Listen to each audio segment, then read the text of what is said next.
One thing about practicing, what it's really important is for kids not to think that if they put in 5 hours a day, they'll accomplish a certain thing, and if they put in 8 hours a day, they'll do better, because it's not really the case at all. My thing is 4 to 5 hours a day is tops, if you're really, really, really serious, but not more than that.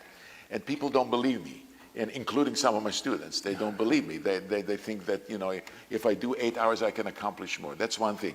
Now, even 5 hours a day cannot be good for you if you don't do it with a certain mindset. What is your goal? What do you want to practice for? And if you practice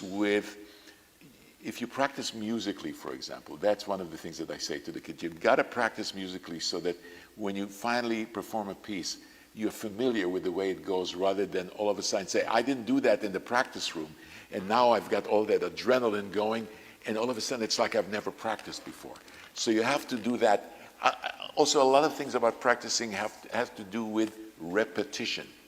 So if you practice badly, for example, you take a passage and you play it, and every time you hit one note and it's slightly out of tune and you play it 20 times, what happens? You have studied the note wrong 20 times.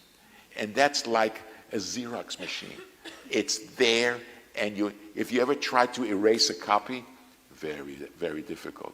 So you have to be very careful as to what you do. You have to practice slowly. Of course, you know, when people ask for my autograph, especially if they're below 15 years old, you know, and they say, you play the violin, I always autograph my name, and on the bottom saying, practice slowly.